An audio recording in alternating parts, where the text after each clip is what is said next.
Oi, sexto ano, tudo bom? Passando aqui para corrigir mais um pouquinho as atividades com vocês, tá bom?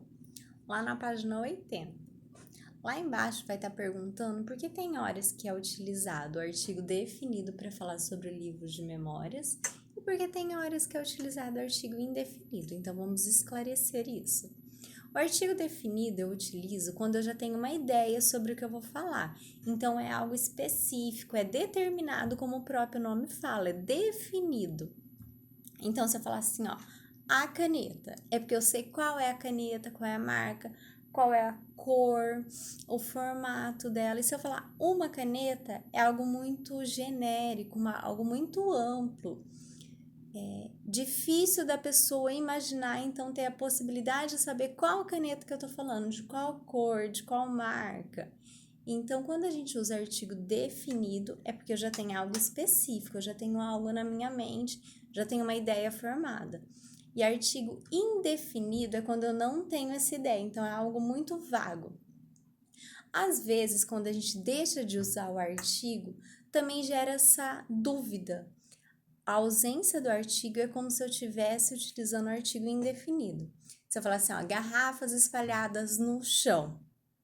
Umas garrafas espalhadas no chão, então eu não sei quais são as garrafas. Então, quando eu não uso o artigo, eu tenho a mesma função do artigo indefinido, tá? Então, por que às vezes usa o artigo definido no livro de memórias e às vezes usa o indefinido? Então, definido porque ela já sabia como seriam as memórias dela, ela já sabia o que ela ia escrever, e o indefinido é porque é uma ideia vaga, ela ainda pensava. Então, no início, ela usou indefinido porque ela não sabia.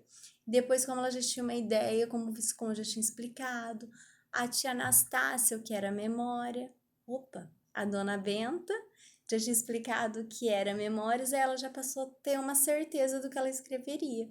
Então, por isso que ela passou a usar o artigo definido, certinho?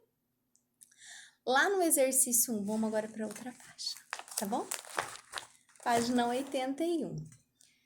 Vai falar um pouquinho sobre também o artigo não sendo utilizado. Então, quando eu não utilizo o artigo, é a ideia do artigo indefinido. Já no exercício 2, tem palavras, gente, tem frases que eu não consigo substituir o artigo definido por indefinido. Isso quando a gente fala de pessoa, uma pessoa já determinada por nome, nome de cidade, nome de rio, nome de lugares. Então, sempre quando eu uso marcas, nomes de pessoas, eu não consigo usar o artigo indefinido, porque o nome já representa a pessoa. Então, nesse caso, eu só posso usar o definido. A Gabi é minha confidente. Eu tô afirmando isso, que ela é minha confidente. Então, a Gabi é porque eu já conheço ela. Então, eu não posso usar o indefinido. Assinalar, o maior rio é o Amazonas. Também não posso substituir, porque vai ser um Amazonas. Não, o rio Amazonas é conhecido mundialmente, então ele já é determinado pelo nome. Então, sempre uso do artigo definido. O magro cachorro fuçava o lixo. Esse a gente pode substituir. Um magro cachorro, então é um cachorro desconhecido, um cachorro qualquer. O garoto pegou a fruta. Um garoto pegou a fruta. Então, esse a gente consegue substituir também. Paulo ouviu a voz pedindo silêncio. A gente consegue substituir. Paulo ouviu uma voz pedindo silêncio. No terreno da esquina está sendo construído o prédio. Está sendo construído um prédio. Ele ainda não tem nome, ele ainda não é conhecido. Então, a gente pode substituir. O garoto, o seu pai gosta de cinema. Gente, pai, mãe, pessoas da família, não tem como eu substituir. Então, nesse caso, também assinala seu pai. Como assim, um pai qualquer? Né? Então, a gente vai assinalar a letra A, a letra B e a letra G.